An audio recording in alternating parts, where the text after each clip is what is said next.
যে সূরাতুল ওয়াকিয়া যে ব্যক্তি প্রত্যেক রাতে তেলাওয়াত করবে, সূরাতুল ওয়াকিয়া যে ব্যক্তি প্রত্যেক রাতে তেলাওয়াত করবে, আল্লাহ রাব্বুল আলামিন ইনশাআল্লাহ ওই ব্যক্তিকে দরিদ্র রাখবেন না ইনশাআল্লাহ। একজন সাহাবী ইন্তেকালের আগে তার মেয়েদেরকে বলে যাচ্ছিলেন, তোমরা সূরা ওয়াকিয়া তেলাওয়াত করো। কারণ সূরা ওয়াকিয়া যে তেলাওয়াত করবে প্রতিনিয়ত প্রত্যেক রাতে, ইনশাআল্লাহ দারিদ্রতা তাকে স্পর্শ করবে না। যদি আমরা প্রাচুর্য চাই এবং হালাল সম্পদের প্রাচুর্য চাই, আমাদের উচিত হবে সূরা ওয়াকিয়ার উপর আমল করা। আল্লাহ পাক তৌফিক দান করুন। মাহফিল অ্যাপ, একজন মুসলিম হিসেবে মাহফিল অ্যাপ ব্যবহার করা আমাদের ঈমানী দায়িত্ব। এবার আসুন, এই সূরার মধ্যে মোটামুটি ভাবে 4টা থেকে 5টা অংশ আছে। প্রথম অংশটাতে আল্লাহ রাব্বুল আলামিন ইযা ওয়াকাআতিল ওয়াকিয়া এখান থেকে শুরু করে প্রায় 10 নম্বর আয়াত পর্যন্ত আল্লাহ রাব্বুল আলামিন এখানে কিয়ামতের কথা বলছেন, যে কিয়ামত অবশ্যম্ভাবী, এটা ঘটবেই, এ বিষয়ে কোনো সন্দেহ নাই। এবং কিয়ামত যখন ঘটবে তখন মানুষ 3টা দলে ভাগ হয়ে যাবে। কয়টা দল? 3টা। একটা হচ্ছে ডান পার্শ্বওয়ালা আসহাবুল ইয়ামিন, যারা আল্লাহ রাব্বুল আলামিনের ডান দিকে থাকবে। একদল হচ্ছে আসহাবুশ শিমাল, যারা আল্লাহ রাব্বুল আলামিনের বাম দিকে থাকবে।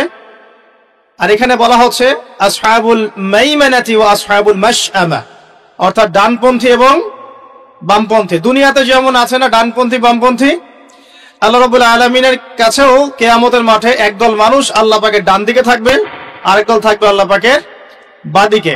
ডান দিকে যারা থাকবে ইনশাআল্লাহ তাআলা নিশ্চিত তারা জান্নাতি, আর বাম দিকে যারা থাকবে কোনো সন্দেহ নাই তারা জাহান্নামী। এর সাথে সম্পৃক্ত একটা হাদিস আছে যে মেরাজের রাতে যখন নবী সাল্লাল্লাহু আলাইহি ওয়াসাল্লাম আল্লাহ পাকের সাথে সাক্ষাতের জন্য গিয়েছিলেন, তখন প্রথম আসমানে তার সাথে দেখা হয়েছিল আমাদের পিতা, আদি পিতা আদম আলাইহিস সালাম। তো আদম আলাইহিস সালাম একবার ডান দিকে তাকাচ্ছেন, একবার বাঁ দিকে তাকাচ্ছেন। যখন তিনি ডান দিকে তাকান তখন হাসতে শুরু করেন, আর যখন বাঁ দিকে তাকান তখন তিনি কাঁদতে শুরু করেন। এই দৃশ্যটা দেখে নবী সাল্লাল্লাহু আলাইহি ওয়াসাল্লাম জিবরাইল আলাইহিস সালামকে বলেছিলেন এর কারণ কি। তখন জিবরাইল আলাইহিস সালাম বলেছিলেন যে আদম আলাইহিস সালাম যখন ডান দিকে তাকান তখন তার সেই সব সন্তানদেরকে দেখতে পান যারা জান্নাতি, তখন তিনি হেসে ওঠেন, এবং যখন তিনি বাঁ দিকে তাকান সেই সব সন্তানকে দেখতে পারেন যারা জাহান্নামী, এটা দেখে তিনি কেঁদে ওঠেন। এখানে আমরা সেটাই পাচ্ছি। আরেকটা দলের কথা এখানে বলা হয়েছে আস-সাবিকুন আস-সাবিকুন, অর্থাৎ অগ্রগামী, যারা প্রত্যেকটা ক্ষেত্রে অগ্রগামী। অর্থাৎ হাসরের মাঠে 3টা দল দেখতে পারবো আমরা। একদল আল্লাহ রাব্বুল আলামিনের ডান দিকে যারা আসহাবুল মাইমানা, একটা দল হচ্ছে আল্লাহ পাকের বাম দিকে আসহাবুল মাশআমা, আর একটা দল হবে আস-সাবিকুন আস-সাবিকুন, যারা আল্লাহ রাব্বুল আলামিনের সামনে থাকবে। কোথায় থাকবে? সামনে। এরা হচ্ছে অগ্রগামী, নবীগণ, সিদ্দিকগণ, শহীদগণ, তারা এই শ্রেণীর অন্তর্ভুক্ত হবে ইনশাআল্লাহ তাআলা। আল্লাহ, আমরা দোয়া করি আল্লাহ পাক যেন আমাদেরকে তাদের অন্তর্ভুক্ত হওয়ার তৌফিক দান করেন। এরপরে সূরার একটা ফেজ আছে। প্রথম ফেজ মানে অংশের মধ্যে এই বিষয়টা আপনি পাবেন। দ্বিতীয় অংশে গিয়ে আপনি পাবেন যে জান্নাতি যারা আসহাবুল মাইমানা, তাদের নিয়ামত কি কি দেয়া হবে, তাদেরকে আল্লাহ পাক কি কি নিয়ামত দিবেন, এটা আল্লাহ রাব্বুল আলামিন এই সূরার প্রায় 40 নম্বর আয়াত পর্যন্ত আলোচনা করেছেন। ঠিক আছে। এরপর আল্লাহ রাব্বুল আলামিন 41 নম্বর আয়াত থেকে শুরু করেছেন বাম দিকওয়ালা যারা, তাদের কি কি শাস্তি হবে, এই শাস্তিগুলোর ডিটেইলস বর্ণনা সূরা ওয়াকিয়ার 41 নম্বর আয়াত থেকে শুরু করে মোটামুটি ভাবে 60 নম্বর আয়াত পর্যন্ত আপনি পাবেন। এরপরে 60-এর পরে 61 নম্বর আয়াত থেকে একটা নতুন অধ্যায় শুরু হচ্ছে, যে এই পৃথিবীতে আল্লাহ পাক আমাদেরকে যে নিয়ামতগুলো দিয়েছেন এগুলোর কথা আল্লাহ পাক স্মরণ করিয়ে দিচ্ছেন মোটামুটি ভাবে 74 নম্বর আয়াত পর্যন্ত। আর 75 নম্বর আয়াত থেকে শুরু করে শেষ পর্যন্ত আল্লাহ রাব্বুল আলামিন বলছেন কোরআন নাজিল হওয়া, কোরআনের গুরুত্বের, পবিত্রতা, মাহাত্ম্য এবং কোরআন অনুযায়ী আমলের গুরুত্ব, এবং কোরআন অস্বীকারীদের পরিণতি, এবং শেষে গিয়ে আল্লাহ রাব্বুল আলামিন বলছেন এই 3 দলের মধ্যে কোন দলের পরিণতি কি হবে এবং আমরা কোন দলের অন্তর্ভুক্ত হতে চাই। এভাবে আল্লাহ রাব্বুল আলামিন সূরাটাকে শেষ করেছেন। তো আমরা শুরুটা করতে চাচ্ছি শেষের অংশ থেকে, কারণ শেষের অংশের মধ্যেই মূল মেসেজটা আপনি পাবেন, পরেরগুলো আস্তে আস্তে আসবে রিলেটেড ভাবে। তা আমি শেষ থেকে শুরু করার চেষ্টা করছি, আল্লাহ পাক তৌফিক দান করুন, আমিন। আল্লাহ রাব্বুল আলামিন শেষের দিকে বলছেন 75 নম্বর আয়াতে, এখান থেকে বোঝার চেষ্টা করুন। আমরা জানি রাসূলুল্লাহ সাল্লাল্লাহু আলাইহি ওয়াসাল্লাম এমন একটা যুগে ছিলেন যে যুগটাকে আমরা বলি আইয়ামে জাহিলিয়াত। কি বলি আমরা? কেন আইয়ামে জাহিলিয়াত বলি? কারণ ওই যুগের মানুষেরা জাহেলি কাজের সাথে সম্পৃক্ত ছিল। প্রশ্ন আসবে কি কি কাজ তাহলে জাহেলি কাজ?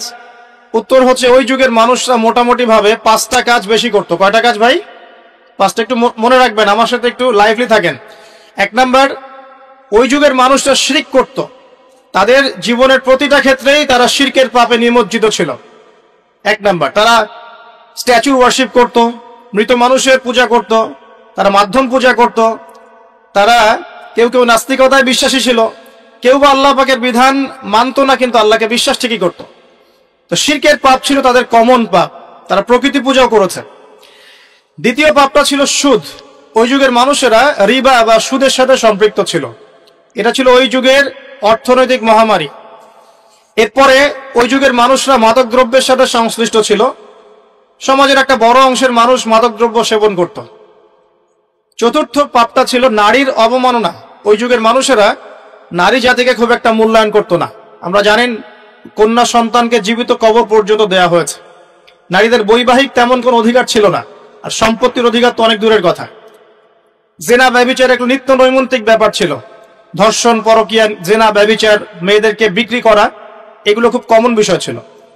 আর 5 নম্বর সমস্যা ছিল গোত্রীয় হানাহানি। সামান্য ইস্যুতেই বড় বড় যুদ্ধ হয়ে যেত বিভিন্ন গোত্রের মধ্যে। মূলত এই 5টাই ছিল আইয়ামে জাহিলিয়াতের সবচেয়ে বড় সমস্যা। এরকম একটা সমাজে নবী সাল্লাল্লাহু আলাইহি ওয়াসাল্লামকে আল্লাহ পাক নবী করে পাঠালেন, এবং 40 বছর পর্যন্ত কিন্তু ওহী আসেনি নবী সাল্লাল্লাহু আলাইহি ওয়াসাল্লামের কাছে। তারপরেও তিনি কোনোদিনও কোনো পাপের সাথে সম্পৃক্ত হন নাই। এখন সমাজের এই অসঙ্গতিগুলো নবী সাল্লাল্লাহু আলাইহি ওয়াসাল্লাম দূর করতে চাইতেন। এ কারণে যুবক বয়সে তিনি হিলফুল ফুজর তৈরি করেছিলেন। কিন্তু হিলফুল ফুজর সমাজের পুরো পাপের যে শেকড়, এটাকে উপড়ে ফেলতে সক্ষম হয়নি। কারণ একটা সমাজকে সংস্কার করতে হলে, অন্ধকারাচ্ছন্ন একটা সমাজকে আলোকিত করতে হলে মানুষের মস্তিষ্ক প্রসূত জ্ঞান, বিদ্যা আর বুদ্ধি যথেষ্ট নয়। প্রয়োজন হচ্ছে আল্লাহ পাকের পক্ষ থেকে ওহীর জ্ঞান। কি প্রয়োজন বলেন? আল্লাহ পাকের পক্ষ থেকে ওহীর জ্ঞান। কিন্তু সেই ওহীর জ্ঞান কিন্তু 40 বছর পর্যন্ত আসেনি। এসেছে 40 বছরে গিয়ে নবী সাল্লাল্লাহু আলাইহি ওয়াসাল্লাম যখন হেরা গুহায় আছেন, তখন তার কাছে আসলো প্রথম সূরা আলাকের 5টি আয়াত। ইকরা বিসমি রাব্বিকাল্লাযী খালাক, তারপর কি? খালাকাল ইনসানা মিন আলাক, ইকরা ওয়া রাব্বুকাল আকরাম আল্লাযী আল্লামা বিল কলম আল্লামাল ইনসানা মা লাম ইয়ালাম। আগে একটু এটা অর্থগুলো দেখি। আল্লাহ পাক বলছেন যে সমাজটা আপনি পরিবর্তন করতে চাচ্ছেন, এই সমাজের পরিবর্তন এভাবে হবে না। আগে কি করতে হবে? ইকরা, আগে পড়তে হবে। কি পড়তে হবে? বিসমি রাব্বিকাল্লাযী খালাক, আপনার সেই রবের নামে যিনি আপনাকে সৃষ্টি করেছেন। যে জ্ঞান আপনাকে আল্লাহ পর্যন্ত পৌঁছে দিবে, সেই জ্ঞান চর্চা আপনাকে করতে হবে। এটা 1 নাম্বার। 2, খালাকাল ইনসানা মিন আলাক, যেই আল্লাহ মানুষকে আলাক থেকে সৃষ্টি করেছেন, অর্থাৎ মানুষ এমনি এমনি পৃথিবীতে আসে নাই, তার একজন সৃষ্টিকর্তা আছেন। ইকরা ওয়া রাব্বুকাল আকরাম, আপনি পড়ুন আপনার সেই রবের নামে যিনি মহিমান্বিত, মহা সম্মানিত। আল্লাযী আল্লামা বিল কলম, যিনি মানুষকে কলম দ্বারা জ্ঞান শিক্ষা দিয়েছেন। পড়ার সাথে লেখার সম্পর্ক আছে। আল্লামাল ইনসান মা লাম ইয়ালাম, মানুষকে সেই জ্ঞান শিক্ষা দিয়েছেন যা মানুষ জানতো না। আল্লাহ পাক আদম আলাইহিস সালামকে সৃষ্টি করেই প্রথমে তাকে সমস্ত নাম শিক্ষা দিয়েছেন। ওয়া আল্লামা আদামাল আসমাআ কুল্লাহা, আল্লাহ পাক বলছেন আমি আদমকে সমস্ত নাম শিক্ষা দিয়েছি। তার মানে আদম আলাইহিস সালাম সৃষ্টিগতভাবে জ্ঞানী ছিলেন না, আল্লাহ পাক তাকে জ্ঞান দিয়েছেন। অর্থাৎ আমরা যারা পৃথিবীতে আছি, আমরা সৃষ্টিগতভাবে জ্ঞানী নই, আল্লাহ পাক আমাদেরকে জ্ঞান দিয়েছেন। এবং এই জ্ঞান কিভাবে আসে? ওহীর জ্ঞান, ওহীর মধ্য দিয়ে আসে। আল্লাহ রাব্বুল আলামিন প্রত্যেক যুগে যুগে নবীগণকে পাঠিয়েছেন, রাসূলগণকে পাঠিয়েছেন এবং তাদের উপর ওহী নাজিল করেছেন। সেই জ্ঞানটা ছড়িয়ে পড়েছে আদম সন্তানদের মধ্য থেকে, এবং সেই জ্ঞানের চর্চায় আমরা এখন সমাজ সংস্কারের প্রয়াস পাই, আলহামদুলিল্লাহ। প্রিয় ভাইরা, নবী সাল্লাল্লাহু আলাইহি ওয়াসাল্লামের উপর এই যে প্রথম কোরআন নাজিলটা শুরু হলো, এটা ছিল রমাদান মাসে এবং লাইলাতুল কদরে। এরপরে বিভিন্ন সময়ে প্রায় 23 বছর ধরে বিভিন্ন ঘটনার পরিপ্রেক্ষিতে এক এক সময় এক একটা বিধান এবং আয়াত নাজিল হয়েছে। এভাবে 23 বছর পর যখন এই কোরআন এবং তার ব্যাখ্যা হাদিসকে কেন্দ্র করে নবী সাল্লাল্লাহু আলাইহি ওয়াসাল্লাম সমাজ সংস্কার করা শুরু করলেন, 23 বছর পর আমরা দেখলাম যে মক্কার মধ্যে কোনো প্রকার শিরকের বালাই নাই, আলহামদুলিল্লাহ। আমরা দেখলাম যে মক্কায় কোনো সুদ বা রিবা বলতে কিছু নাই।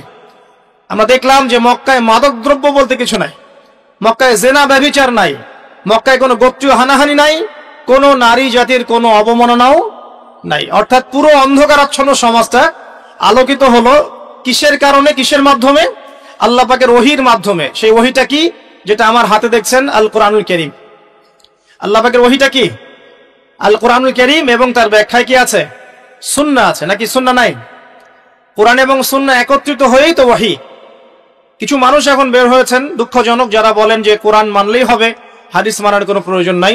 এটা একটা ডাহা মিথ্যা কথা এবং এটা একটা ডাহা পথভ্রষ্টতা।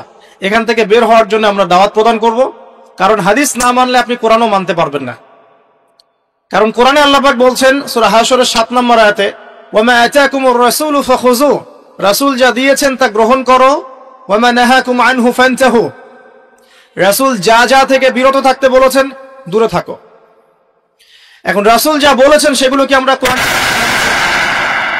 রাসূল যা থেকে বিরত থাকতে বলেছেন সেগুলো কি আমরা কোরআনে পাবো না হাদিসে? তাহলে কোরআনের এই আয়াতকে মানতে হলে আমাকে হাদিস মানতেই হচ্ছে। যদি আমি হাদিস না মানি তাহলে কোরআনের এই আয়াতের উপরে আমল হচ্ছে না। অতএব আপনি কোরআন অস্বীকারী কাফের হয়ে যাবেন, নাউযুবিল্লাহ।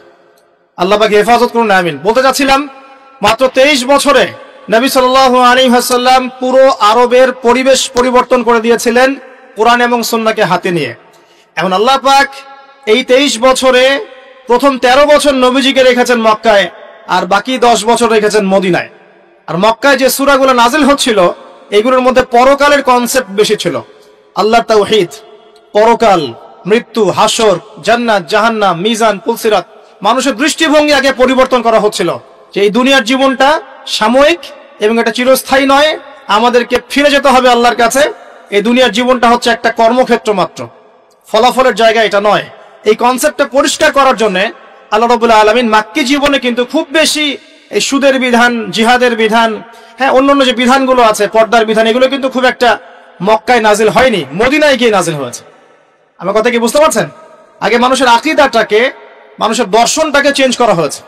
বস্তুবাদী দর্শন থেকে আগে পরকালমুখী দর্শনে মানুষকে নিয়ে আসা হয়েছে, আল্লাহর কাছে আত্মসমর্পণের দর্শনে আনা হয়েছে। এরপর আল্লাহ পাক একটা একটা করে বিধান দিয়েছেন, মানুষ অবনত চিত্তে আত্মসমর্পণ করেছে। অতএব দাওয়াতি কাজ করতে গেলে আগে এইভাবেই কাজ করা উচিত। আগে মানুষকে আল্লাহর দিকে নিয়ে আসতে হবে, তাওহীদের দিকে নিয়ে আসতে হবে, লা ইলাহা ইল্লাল্লাহের দিকে নিয়ে আসতে হবে, মুহাম্মদুর রাসূলুল্লাহর দিকে নিয়ে আসতে হবে। তারপরে আস্তে আস্তে দেখবেন ইনশাআল্লাহ সেই মানুষ নামাজ, রোজা, হজ, যাকাত, পর্দা সবই করবে ইনশাআল্লাহ। করবে না? আল্লাহ পাক এইভাবেই দাওয়াতটা দিতে বলেছেন নবী সাল্লাল্লাহু আলাইহি ওয়াসাল্লামকে। এর পরিপ্রেক্ষিতে এক পর্যায়ে সূরা ওয়াকিয়া নাজিল হয়। যে কোনো মাক্কি সূরা আপনি দেখবেন সেখানে হিস্ট্রি পাবেন, পূর্ববর্তী নবীদের ঘটনা পাবেন, আগেকার আম্বিয়া কেরামের ঘটনা পাবেন, জান্নাতের বর্ণনা পাবেন, জাহান্নামের আযাবের বর্ণনা পাবেন, মৃত্যু, পরকাল, মিজান, পুলসিরাত, এগুলোর কথা পাবেন মাক্কি সূরাগুলোর মধ্যে। সূরা ওয়াকিয়ার মধ্যে আল্লাহ পাক এটাই বলেছেন। আমি শেষ থেকে করছি এই কারণে, আল্লাহ পাক বলছেন বিসমিল্লাহির রহমানির রহিম, ফালা উকসিমু বিমাওয়াকিন নুজুম। খেয়াল করুন একটা, আল্লাহ পাক বলছেন আমি কসম করছি, আল্লাহ পাক বলছেন আমি কসম করছি নক্ষত্রগুলোর অবস্থান স্থলের। একটু কথাগুলো খুবই উঁচু মানের, উঁচু বালাঘাতের, একটু মনোযোগ দিতে হবে।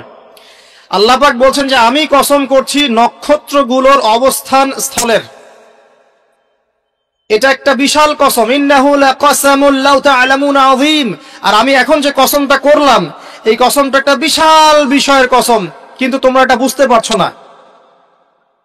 কিভাবে বিশাল বিষয়? আগে এটা বোঝেন।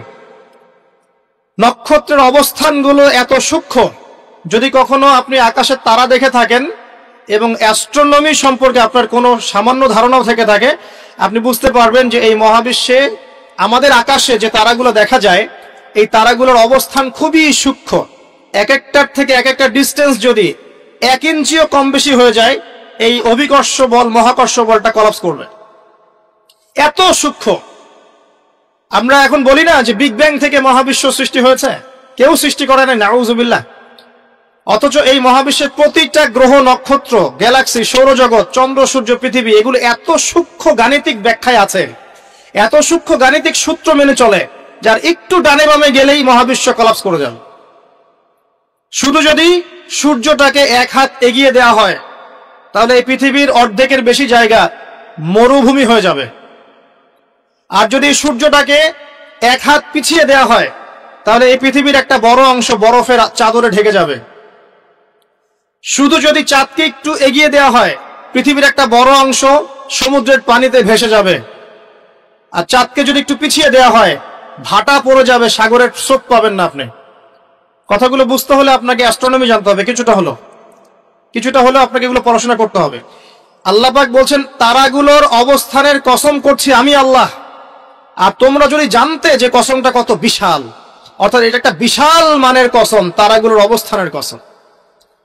এখানে কোরআনের আয়াতকে তারার সাথে তুলনা কেন করা হচ্ছে একটা বিষয় আছে। আপনি যদি তারাগুলোর অবস্থান স্থল মেলাতে পারেন আপনি পথ খুঁজে পাবেন। মনে করেন পৃথিবীতে কোনো ঘড়ি নাই, সব শেষ, আপনি সমুদ্রে চলাফেরা করছেন, কোন দিক পূর্ব কোন দিক পশ্চিম, কোনটা উত্তর কোনটা দক্ষিণ আপনি বুঝতে পারবেন অনলি তারা দেখে, আর কোনো সুযোগ নাই। আগেকার নাবিকরা এইভাবে তারা দেখে পথ চলতো। একটু রিল্যাক্সে যদি রাতের বেলা তারা দেখতে পারেন আপনি দেখবেন আপনি খালি চোখেই বুঝতে পারবেন তারাগুলোর মধ্যে একটা গাণিতিক সূত্র আছে। যদি আপনি জ্যামিতি বুঝে থাকেন, এক একটা থেকে একটা ডিস্টেন্স, তার থেকে আরেকটা ডিস্টেন্স দেখবেন সমান। কারোর সাথে ত্রিভুজ আকৃতি, কারোর সাথে চতুর্ভুজের আকৃতি, কারোর সাথে বর্গাকৃতি তারাগুলো আছে এত সূক্ষ্মভাবে। আল্লাহ পাক এগুলো এমনি এমনি সৃষ্টি করেন নাই। আল্লাহ পাক বলেছেন এই তারাগুলো হিফজন, মানে এগুলো শয়তানকে প্রতিহত করে দেয়। শয়তান যদি উপরে উঠে খবর নেয়ার জন্য আল্লাহ পাক এরকম উল্কাপিণ্ড নিক্ষেপ করেন তাদের পিছনে। আল্লাহ পাক বলছেন তারাগুলোর অবস্থান স্থিতি তোমাদেরকে পথ দেখাবে, ঠিক যেমন কোরআনের আয়াতগুলো তোমাদেরকে পথ দেখায়। এখানে একটা বিষয় বোঝার চেষ্টা করুন। আপনি যদি তারাগুলোর অবস্থান মেলাতে পারেন তাহলে যেমন আপনি পথ খুঁজে পাবেন, ঠিক তেমনি আপনি যদি কোরআনের এক আয়াতকে আর এক আয়াতের সাথে মেলাতে পারেন তাহলে হেদায়েত খুঁজে পাবেন। আমি কি বোঝাতে পারছি? এক তারা আর এক তারার অবস্থান মিলিয়ে যদি আপনি পথ খুঁজতে পারেন, ঠিক একইভাবে কোরআনের একটা আয়াতকে আরেকটা আয়াতের সাথে মেলালে আপনি একটা হেদায়েতের পথ খুঁজে পাবেন। এই কারণে তারাগুলোর সাথে কোরআনের আয়াতকে তুলনা করা হচ্ছে।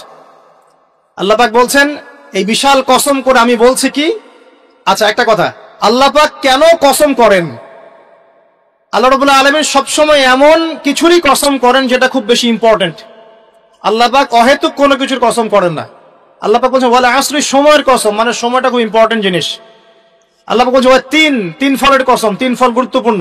ওয়া জাইতুন, জাইতুন ইম্পর্টেন্ট। ওয়া তুরি সিনিন, তুর পাহাড়, সিনাই পাহাড় ইম্পর্টেন্ট। ওয়া দুহা, অপরাহ্নের শপথ। ওয়া লাইল, রাতের শপথ। ঠিক আছে? আল্লাহ পাক কোন কোন ক্ষেত্রে ফালা ওয়া রাব্বুক, তোমার রবের কসম, এটাও বলেছেন, নিজের কসম নিজে করেছেন। তো আল্লাহ পাক নিঃসন্দেহে সেই বিষয়ের কসম করেন যেটা আমাদের কাছে অনেক বেশি ইম্পর্টেন্ট। এখানে আল্লাহ পাক বলছেন আমি আকাশের তারার অবস্থান স্থলের কসম করছি, কসম করে বলছি। বিশাল বিষয়ের কসম করে আল্লাহ পাক একটা বড় কথাই বলতে চাবেন। একটা বড় বিষয়ে এর কসম করে নিশ্চয় একটা বড় কথা আসবে, এটা স্বাভাবিক, তাই না?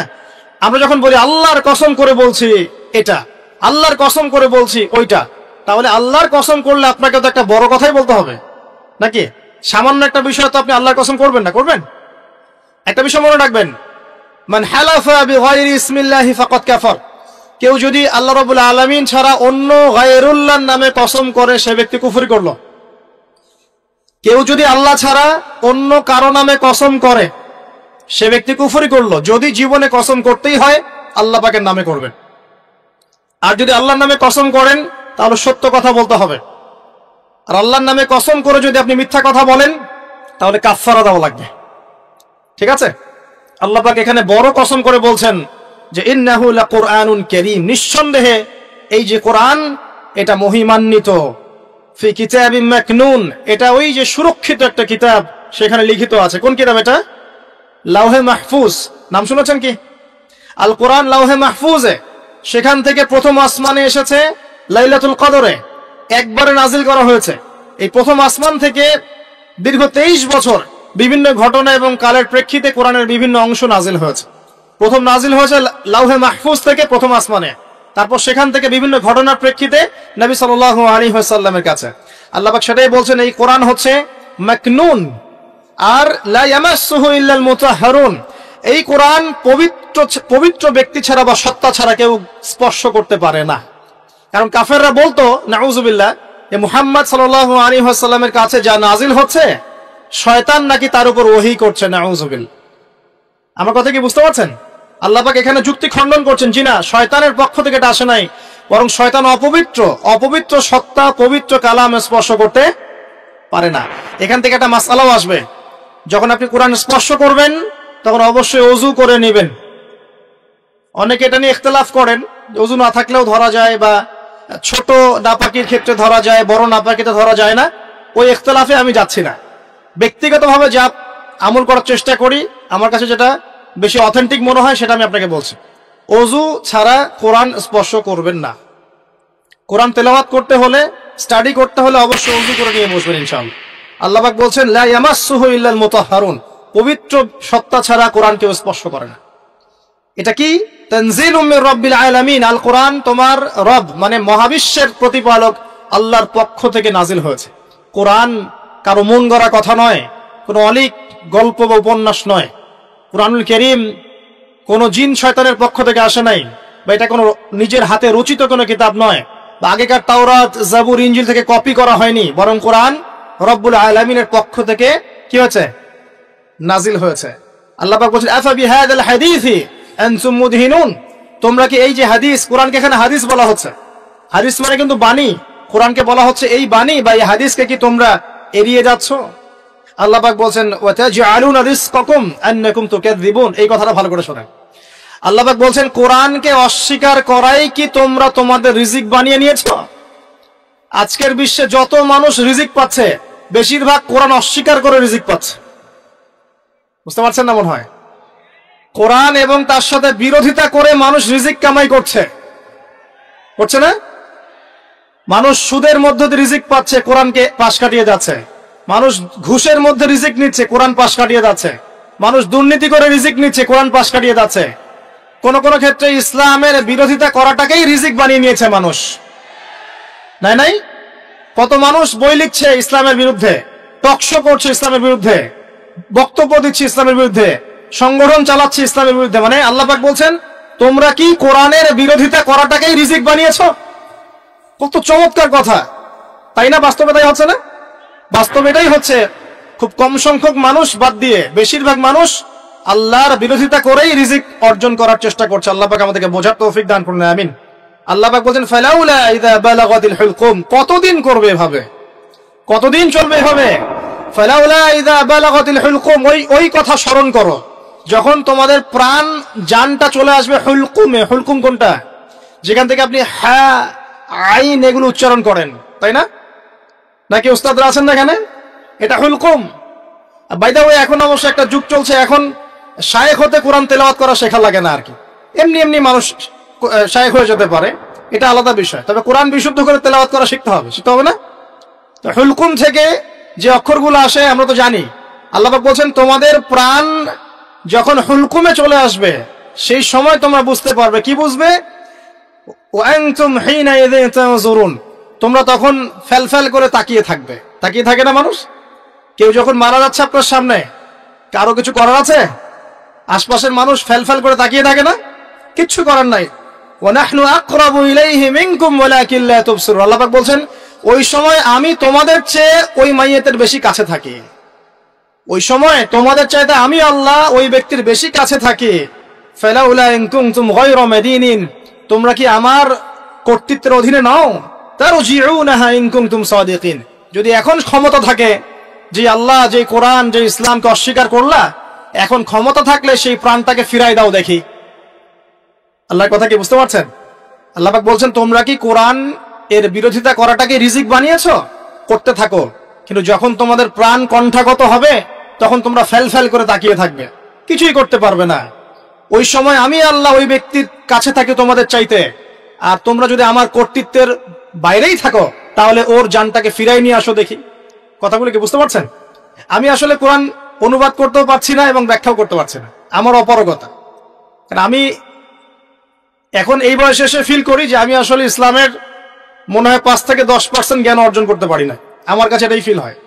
আমি যত বেশি জ্ঞান অর্জনের সাগরে ডুব দিয়েছি বা দিচ্ছি, আমার কাছে এটাই মনে হচ্ছে যে আমি এখন পর্যন্ত 10% জ্ঞান অর্জন করতে পারি নাই, এখনো ডুবি দিতে পারি নাই। মণিমুক্ত আহরণ করে কিভাবে আপনাদের সামনে উপস্থাপন করবো এটা আমার জানা নাই।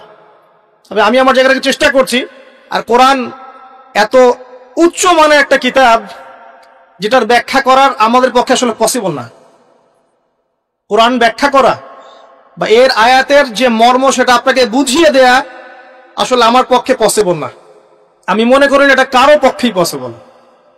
আমি মনে করি না এটা কারো পক্ষেই পসিবল। কোরআনের এক্সাক্ট মিনিংটা, এক্সাক্ট বালাগাত এবং বুঝটাকে আপনার কলিজায় ঢুকাই দেবে, এটা আমার মনে হয় না কারো পক্ষে পসিবল। একজন ব্যক্তি তার পক্ষে সম্ভব ছিল, তিনি ছিলেন আমাদের প্রিয় নবী মুহাম্মদ রাসূলুল্লাহ সাল্লাল্লাহু আলাইহি ওয়াসাল্লাম এবং তার সাহাবায়ে কেরাম রাদিয়াল্লাহু আনহুম যা শিখেছেন যদি তাদেরকেও পেতাম তাহলেও হয়তো কিছু আমরা অ্যাচিভ করতে পারতাম, বা তারপরের জেনারেশনকে যদি পেতাম তাও কিছু অ্যাচিভ করতে পারতাম। এখন 1400 বছর পরে সেই কিতাব নিয়ে আমরা স্টাডি করছি, আর আমরা যারা এখন বেঁচে আছি আমাদের মধ্যে কি সেই নূর আর মারিফত আছে যা নবী এবং সাহাবীদের যুগে ছিল? তাহলে কিভাবে আমি আপনাকে কোরআনের পুরো অথেন্টিসিটি এবং এই ইন্টারপ্রিটেশন আপনাকে বোঝাবো কিভাবে? আসলে আমার পক্ষে সম্ভব না, চেষ্টা করছি, শুধু অনুবাদ করে শোনাতে পারছি, আমি ব্যাখ্যা আপনার সামনে করতে পারছি না। আল্লাহ পাক মাফ করুন। আল্লাহ পাক শেষে গিয়ে বলছেন যে কোরআন বিরোধিতা করাটাকেই কি তোমরা রিজিক বানিয়ে নিয়েছো? জেনে রেখো, যদি কোরআনের বিরোধিতা করতে থাকো একদিন তোমাদের মৃত্যু আসবেই। যেদিন আসবে সেদিন কণ্ঠনালীর কাছে চলে আসবে তোমাদের প্রাণ। ওই দিন আশপাশে বহু মানুষ থাকলেও কেউ তোমাদের কোনো উপকার করতে পারবে না, সবাই ফ্যাল করে তাকিয়ে থাকবে। তোমার নিয়ন্ত্রণ আমার হাতে থাকবে, এবং যদি ক্ষমতা থাকে আর তোমরা যদি আমার কর্তৃত্বের বাইরেই থেকে থাকো তাহলে ওই আত্মাটাকে ফেরত দিয়ে দেখিও সেদিন যদি তোমাদের ক্ষমতা থাকে। আমরা কি পারবো? অতএব আমাদের উচিত হবে কি? আল কোরআনের সামনে কি করা? আত্মসমর্পণ করা, নত হওয়া। এখন নত হওয়া মানে কি সেটা আমি 6টা সেন্টেন্সে বলছি আপনাকে। আল কোরআনের সামনে আত্মসমর্পণ করা বা নত হওয়ার মানেটা কি এটা আমি আপনাকে 6টা সেন্টেন্সে ব্যাখ্যা করছি। 1 নাম্বার, আমরা যারা বেঁচে আছি উম্মতে মুহাম্মাদি, আমাদের প্রত্যেকের উচিত হবে আল কোরআন আগে বিশুদ্ধ করে তেলাওয়াত করতে শেখা। এটা আমাদের প্রথম কাজ। শিখবো ইনশাআল্লাহ, আল্লাহ পাক তৌফিক এনায়েত করুন। এটা হচ্ছে ইসলামের পড়াশোনার একদম বেসিক প্রাইমারি স্টেজ। কোরআন তেলাওয়াত করা শেখাটা হচ্ছে দ্বীনের পড়াশোনার একদম বেসিক স্টেজ। এরপরে আসে কোরআনের অনুবাদ শেখার ব্যাপার, কোরআনের আরবি ব্যাকরণ শেখার ব্যাপার, নাহু সরফ শেখার ব্যাপার, বালাগাত শিখতে হয়, তারপরে হাদিস আছে, তারপরে আপনার যে আকীদা আছে, ফিকহের বইগুলো আছে, উসুলের বইগুলো আছে, তারপরে আস্তে আস্তে বড় বড় কিতাবগুলো আপনাকে পড়তে হয়। তো এই যে সিলেবাসটা আপনার সামনে আছে, এই সিলেবাসটা কভার করার প্রথম স্টেজটা কি? আগে আপনাকে আল কোরআন বিশুদ্ধ করে তেলাওয়াত শিখতে হবে। নবী সাল্লাল্লাহু আলাইহি ওয়াসাল্লাম বলেছেন, খায়রুকুম মান তাআল্লামা আল কোরআন ওয়া আল্লামা, তোমাদের মধ্যে সেই ব্যক্তি শ্রেষ্ঠ, উত্তম যে ব্যক্তি নিজে আল কোরআন শেখে অন্যকে শেখায়। নবী সাল্লাল্লাহু আলাইহি ওয়াসাল্লাম একটা হাদিসে বলেছেন, আল্লাযী ইয়াকরাউল কোরআন ওয়া হুয়া মাহিরুন বিহ, যে ব্যক্তি কোরআন তেলাওয়াত করে এবং তার উপর দক্ষ হয়, মাহির হয়, মা'আস সাফরাতিল কিরামিন বারারা, সে ব্যক্তি পরকালে সম্মানিত ফেরেশতাদের সাথে হাসর করবে ইনশাআল্লাহ। ওয়াল্লাযী ইয়াকরাউল কোরআন, এবং যে ব্যক্তি কোরআন তেলাওয়াত করে, ওয়া ইয়াতাতাউ ফি, এবং কোরআন তেলাওয়াত করতে গিয়ে আটকে যায়, তাতা করে মানে আটকে যায়, জিহ্বায় আসে না, ওয়া হুয়া আলাইহি শাক, তার উপরে এটা কঠিন হয়ে যায়, তারপরেও সে চেষ্টা করে, ফালাহু আজরান, তার জন্য ডাবল পুরস্কার আছে ইনশাআল্লাহ। নবী সাল্লাল্লাহু আলাইহি ওয়াসাল্লাম বলেন, মান ক্বারা হারফাম মিন কিতাবিল্লাহি ফালাহু হাসানা, কেউ যদি কোরআনের একটা হরফও তেলাওয়াত করে তার জন্য হাসানা বা নেকি থাকবে। আল হাসানাতু কাআশরি আমসালিহা, আর একটা হাসানা 10 দিয়ে গুণ করা হবে, মানে একটা হরফ তেলাওয়াত করে 10 নেকি পাবেন ইনশাআল্লাহ। বা লা আকুলু আলিফ লাম মিম হারফুন, নবীজি বলছেন আমি বলছি না যে আলিফ লাম মিম তিনটা মিলে একটা হরফ। নবীজি বলছেন বাল আকুলু আলিফুন হারফুন ওয়া লামুন হারফ ওয়া মিমুন হারফুন, আমি বলছি আলিফ একটা হরফ, লাম একটা হরফ, মিম আরেকটা হরফ। একটু বলে দেই আপনাকে, আল কোরআনের মধ্যে 600টা পৃষ্ঠা আছে। কয়টা? 600 পৃষ্ঠাকে 30 পারায় ভাগ করা হয়েছে, মানে প্রত্যেক 20 পৃষ্ঠায় একটা করে পারা শেষ হবে, প্রত্যেক 20 পৃষ্ঠায় একটা পারা শেষ হবে। কোরআনের একটা পৃষ্ঠা খুলে দেখবেন যে এখানে মোটামুটি ভাবে 15টা লাইন থাকবে, প্রত্যেকটা লাইনে গড়ে এভারেজ 9টা থেকে 10টা করে শব্দ থাকে। এই হিসেবে কোরআনের একটা পৃষ্ঠার মধ্যে আপনি 135 থেকে 140টা শব্দ পাবেন। এখন এটাকে 600 দিয়ে গুণ করলে আপনি দেখবেন এখানে 77,800টার মতো শব্দ আছে, প্রায় অ্যাপ্রক্সিমেটলি নিয়ার অ্যাবাউট 78,000 ওয়ার্ডস এই কোরআনের মধ্যে আছে। আর মজার বিষয় হচ্ছে এই 78,000 শব্দগুলো সবগুলোই কিন্তু নতুন নতুন শব্দ নয়, বরং এই শব্দগুলো বের হয়েছে মাত্র 4 থেকে 4,500 শব্দ থেকে। মানে আপনি 4 থেকে 4,500 শব্দ, এর অর্থ, এর গ্রামার যদি বুঝতে পারেন ইনশাআল্লাহ আপনি 100% কোরআন বুঝতে পারবেন। কোরআনকে আল্লাহ পাক বলেন ওয়ালাকাদ ইয়াসসারনাল কুরআনা লিযিকরি ফাহাল মিন মুদ্দাকির, আমি আল কোরআনকে বোঝার জন্য সহজ করে দিয়েছি, কেউ কি আছো উপদেশ গ্রহণ করবে? আল্লাহ পাক একই সূরার মধ্যে 4 বার বলেছেন, সূরা কমার আয়াত নম্বর 17, 22, 32, 40। তো প্রথম কাজ প্রিয় ভাইরা, এখন যদি আপনি শব্দগুলোকে এখন অক্ষর দিয়ে গুণ করেন, ৭৮,০০০ শব্দকে যদি আপনি এখন অক্ষর দিয়ে গুণ করেন, দেখবেন এখানে প্রায় 5 থেকে 6 লক্ষ অক্ষর আছে। কতগুলো? কথা বলেন আমার সাথে, 5 থেকে 6 লক্ষ। এখন আপনাকে বললাম যে একটা হরফ তিলাওয়াত করলে 10টা কি হবে, তাহলে আপনি চিন্তা করেন যে 6 লক্ষ অক্ষর যদি তেলাওয়াত করেন, একবার খতম দিতে পারেন, তাহলে আপনার কতগুলো নেকি হতে পারে? চিন্তা করেছেন? অতএব আমাদের প্রথম দায়িত্ব হবে আল কোরআন কেন্দ্রিক, অবশ্যই সবাইকে বিশুদ্ধ করে কোরআন তেলাওয়াত করা শিখতে হবে। আমরা রাজি আছি ইনশাআল্লাহ? ইনশাআল্লাহ। এর পরের দায়িত্ব হচ্ছে কোরআনের কিছু অংশকে মুখস্থ করতে হবে। কিছু অংশ বলতে, যদি পারেন পুরো কোরআনই মুখস্থ করবেন, যদি না পারেন কমপক্ষে 10 পারা, 10 পারা না পারলে কমপক্ষে 1 পারা তো পারবেন। 1 পারাও যদি না পারেন, ইম্পর্টেন্ট সূরা এবং আয়াতগুলোকে কমপক্ষে হিফজ করার চেষ্টা করবেন। যেমন সূরা বাকারার প্রথম 5 আয়াত, সূরা বাকারার 255 নম্বর আয়াত আয়াতুল কুরসি, সূরা বাকারার শেষের 3টা আয়াত, সূরা আলী ইমরানের শেষের 10, সূরা মুলক, সূরা কাহফের প্রথম 10 শেষ 10, সূরা সফফাত প্রথম 10, সূরা জিন প্রথম 10, সূরা হাশর শেষের 3, সূরা কাফিরুন, সূরা নাস, ফালাক, ইখলাস, সূরা লাহাব, তারপরে সূরাতুল মুমিনুনের শেষের আয়াতগুলো ইত্যাদি। এ ধরনের কিছু ইম্পর্টেন্ট বাছাই করা আয়াতগুলো তো কমপক্ষে মুখস্থ করা যাবে না ইনশাআল্লাহ? আমরা সারা জীবনে কি কম পড়াশোনা করেছি? 30 বছর পড়াশোনা করেছি। 30 বছর পড়াশোনা করে যদি আমি 30টা আয়াত শিখতে না পারি, তাহলে নিঃসন্দেহে এই পড়াশোনার জীবনে আমি ব্যর্থ না সফল? 30 বছর পড়াশোনা করে যদি আমরা 30টা হাদিস না শিখি, তাহলে আমরা আমাদেরকে ব্যর্থই বলতে হবে। আমরা যদি এতদিন পড়াশোনা করেও ইসলামের বেসিক বিষয়গুলো না শিখি, আমরা ব্যর্থ না? অবশ্যই ব্যর্থ। আল্লাহ পাক আমাদেরকে শেখার তৌফিক দান করুন, আমিন। এরপরে সামনে যাই। হিফজ করলে কি হবে? যারা এরকম করে হিফজ করতে পারবে, আমল করতে পারবে, হাসরের মাঠে আল্লাহ রাব্বুল আলামিন ওই বান্দাদেরকে উদ্দেশ্য করে বলবেন, ইকরা ওয়ারতাক, তুমি পড়ো এবং উপরের দিকে উঠতে থাকো। ওয়ারাতিল কামা কুনতা তুরাতিল ফিদ দুনিয়া, তুমি দুনিয়াতে যেমন করে তেলাওয়াত করতে, এখন সেভাবে তেলাওয়াত করতে থাক। তোমার শেষ মঞ্জিল হবে সেখানে, যেখানে তুমি পড়া শেষ করবে। না, কোরআন তেলাওয়াত করতে করতে আপনি যেখানে থামবেন, জান্নাতের সেই স্তরে আপনাকে রাখা হবে ইনশাআল্লাহ। তাহলে কোরআনের হাফেজ হওয়ার প্রয়োজন আছে না? এছাড়াও হাফেজে কোরআনরা কিন্তু সুপারিশও করবে, তার পরিবার বর্গের অনেকের জন্য সুপারিশ করবে ইনশাআল্লাহ। যারা কবিরা গুনাহগার হয়েছে, আল্লাহ পাক তাদের সুপারিশ কবুল করে ইনশাআল্লাহ ওই ব্যক্তিদেরকেও জান্নাতে দিয়ে দিবেন ইনশাআল্লাহ। আল্লাহ পাকের কাছে আমরা দোয়া করি যেন আমরাও কোরআনে হাফেজ হতে পারি। আমরা যদি নাও পারি, আমাদের সন্তানদেরকে যেন হাফেজ বানাতে পারি ইনশাআল্লাহ। বারবার একটা কথা বলি প্রত্যেকটা মাহফিলে গিয়েই, যে আল কোরআনের আলো ঘরে ঘরে জ্বলবে না যতক্ষণ পর্যন্ত ঘরে ঘরে কোরআনওয়ালা মানুষ তৈরি হবে না। প্রত্যেকটা ঘরে আমাদের অন্তত একটা করে কোরআনওয়ালা মানুষ লাগবে, তো লাগবে না? একটা করে কোরআনওয়ালা মানুষ তো লাগবে কমসে কম। আল্লাহ পাক আমাদের সন্তানদেরকে কোরআনওয়ালা মানুষ হিসেবে মানুষ করার তৌফিক দান করুন, আমিন।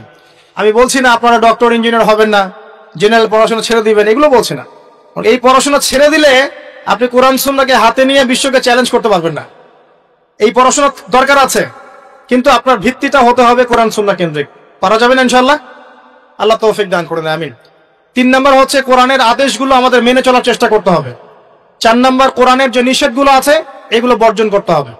5 নম্বর কোরআনের দাওয়াত মানুষের কাছে পৌঁছাতে হবে। যতজন আপনার দাওয়াতে ভালো পথে ফিরে আসবে, সবার নেকি ইনশাআল্লাহ আপনি পাবেন ইনশাআল্লাহ তাআলা। এবং 6 নম্বর কোরআনের কিছু বিধান আছে, এগুলোকে পাশ কাটিয়ে যাওয়া যাবে না, এগুলোকে বাস্তবায়ন করার চেষ্টা করতে হবে। আল্লাহ পাক তৌফিক দান করুন। এই 6টা কাজ যখন একত্রিত হবে, তখন এই যে আল্লাহ পাক নাজিল করলেন কোরআন, বিশাল কসম করে নাজিল করেছি, এর হকটা আদায় হবে। এবং যেভাবে আইয়ামে জাহিলিয়াতের সেই যুগটা পরিবর্তন হয়েছিল, ইনশাআল্লাহ এই যুগের জাহিলিয়াতও পরিবর্তন হবে ইনশাআল্লাহ। আমি আইয়ামে জাহিলিয়াতের যে পাপগুলোর কথা বলেছিলাম, মনে আছে তো? সেগুলো এই যুগে নাই। এই যুগে শিরক নাই, এই যুগে সুদ নাই, মাদকদ্রব্য, নারী জাতির অবমাননা, গোত্রীয় হানাহানি নাই। তার মানে আমরাও তো জাহিলিয়াতে আছি নাকি?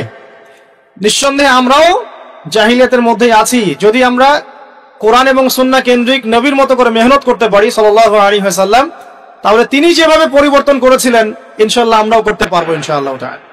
আমরা যদি নাও পারি আমাদের পরবর্তী জেনারেশন পারবে ইনশাআল্লাহ, তারা যদি না পারে তারপরের জেনারেশন পারবে ইনশাআল্লাহ। যে পারবে না বা চেষ্টা করবে না আল্লাহ পাক তাদেরকে সরিয়ে দিবেন, আল্লাহ পাক সরিয়ে দিবেন। আল্লাহ পাক বলছেন ইন তানসুরুল্লাহ ইয়ানসুরকুম, তোমরা যদি আল্লাহর দ্বীনকে সাহায্য করো তবেই আল্লাহ পাক তোমাদেরকে সাহায্য করবেন। ওয়া ইউসাব্বিত আকদামাকুম, তোমাদের পা দৃঢ় রাখবেন। ওয়া ইন তাতাওয়াল্লাউ, আর তোমরা যদি মুখ ফিরিয়ে নাও, ইয়াস্তাবদিল কওমান গায়রাকুম, আল্লাহ পাক তোমাদেরকে সরিয়ে দিয়ে নতুন কওমকে নিয়ে আসবেন। সুম্মা লা ইয়াকুনু আমসালাকুম, তারা তোমাদের মতো অপদার্থ হবে। এটা আল্লাহ পাকের সুন্নাত। পৃথিবীর প্রত্যেক মুসলমান যদি তার উপর দায়িত্ব ছেড়ে দেয়, আল্লাহ পাক অমুসলিমদেরকে হেদায়েত দিয়ে ইসলামে নিয়ে আসবেন ইনশাআল্লাহ। আল্লাহ পাকের কোনো পরোয়া নাই। আমি আপনি দাওয়াতি কাজ না করলে, ইসলাম চর্চা না করলে, প্রচার প্রসার না করলে ইসলাম ভেঙে পড়বে না, থেমে যাবে না, বরং আমরাই ইতিহাস থেকে হারিয়ে যাব। ইতিহাস থেকে আমরাই হারিয়ে যাব। যারাই আল্লাহ রাব্বুল আলামিনের বিধান এবং ওহীর সাথে কুসম্পর্ক রাখবে, বিরোধিতা করবে এবং এটাকে ডমিনেট করার চেষ্টা করবে, আল্লাহ পাক তাদেরকে ইতিহাস থেকেই মুছে ফেলবেন ইনশাআল্লাহ। এটা সুন্নত। নমরুদকে এখন কেউ মনে করে না, করে? ফেরাউনকে কেউ মনে করে এখন? আদ জাতি সামুদ জাতির কোন অস্তিত্ব আছে? কওমে নূহের কোন অস্তিত্ব আছে? শুআয়ব আলাইহিস সালামের কওম কি বেঁচে আছে? তারপর ঈসা আলাইহিস সালামকে যারা ওই যে ক্রুশে লটকাতে চেয়েছিল ওরা কি কেউ টিকে আছে? মুসা আলাইহিস সালামের সাথে যারা বিরোধিতা করেছিল টিকে আছে কেউ? কেউ নাই। এমনকি নবী সাল্লাল্লাহু আলাইহি ওয়াসাল্লামের সাথে যারা গাদ্দারি করেছিল, বিরোধিতা করেছিল, আবু জাহেল, আবু লাহাব, উতবা, সাইবা, কেউ কি বেঁচে আছে? এর ইতিহাস থেকে মুছে গেছে। এটা আল্লাহ পাকের সুন্নত। কিন্তু প্রত্যেক যুগে যুগের হকপন্থী মানুষরা কিন্তু টিকে আছে, তাদের কাজ টিকে আছে, ওদের আদর্শ টিকে আছে। এটা আল্লাহ পাকের সুন্নত। আল্লাহ পাক আমাদেরকে বোঝার তৌফিক দান করুন। এবার আল্লাহ পাক এই সূরার মধ্যে এই মেসেজটা দেওয়ার পরে আপনাকে আমি সামনে নিয়ে যাচ্ছি। আল্লাহ পাক কোরআন নাজিল করছেন, কোরআনের হকগুলো ব্যাখ্যা করে দেওয়ার পর আল্লাহ পাক বলছেন এবার তোমরা প্রথম যে বিষয়ে সতর্ক থাকবে, সর্বপ্রথম তোমরা যে বিষয়ে সতর্ক থাকবে সেটা হচ্ছে ইযা ওয়াকাআতিল ওয়াকিয়া,